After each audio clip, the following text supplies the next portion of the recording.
বেআইনিভাবে জলাশয় ভরাট রুখতে অভিনব পদক্ষেপ সোনারপুর ব্লক প্রশাসনের।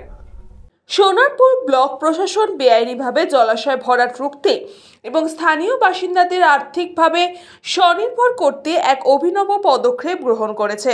ব্লকের বিভিন্ন ব্যক্তিগত মালিকানাধীন জলাশয়ে মাছ চাষের উদ্যোগে নেওয়া হয়েছে। এই উদ্যোগের আওতায় 210 জন পুকুর মালিককে বিনামূল্যে বিভিন্ন প্রজাতির চারাপোনার মাছও দেওয়া হয়েছে। এই প্রকল্প বাস্তবায়নের জন্য বনহুগলি 2 নম্বর গ্রাম পঞ্চায়েতের মহিলা পরিচালিত স্বেচ্ছাসেবী সংস্থা প্রগতি সংঘ প্রাথমিক বহুমুখী সমবায় সমিতি লিমিটেডের মাধ্যমে মাছ বিতরণ করা হচ্ছে। সংস্থার সদস্য গীতা নাড়ু জানান, সোনারপুর ব্লকের উদ্যোগে আমাদের সমবায় এই অর্ডারটি পান মাছ ডিস্ট্রিবিউশনের। আমরা 213 ইউনিট মাছ ডিস্ট্রিবিউশন করছি। এক একটা বেনিফিশিয়ারি 20 কেজি করে মাছ কাটছে।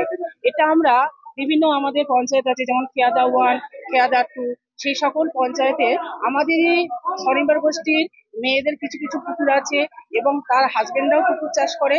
আমরা সেখান থেকে যোগাযোগ করে এই মাছগুলো একসাথে একত্রিত করেছি, করে আজ আমরা সোনারপুর ব্লকের উদ্যোগে আমরা এখানে এসেছি আজকে মাছ ডিস্ট্রিবিউশন করতে। শুধুমাত্র ব্যক্তিগত পুকুর নয়, নরেন্দ্রপুর রামকৃষ্ণ মিশনের জলাশয়গুলিতেও মাছ চাষের জন্য এদিন 60 কেজি মাছ বিতরণ করা হয়। এই মাছটা মূলত ছোট ছোট যাদের মাছ চাষ করছে, যারা 1 বিঘা পুকুর বা 1.5 বিঘা পুকুরের মধ্যে, আমরা তাদেরকেই দিচ্ছি।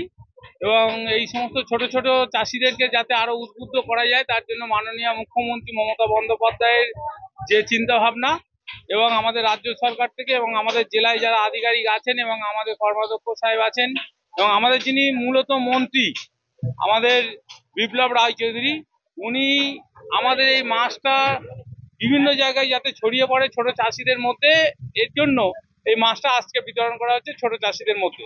দক্ষিণ 24 পরগনা থেকে বাবলু প্রামাণিকের রিপোর্ট, নিউজ বঙ্গ টাইম।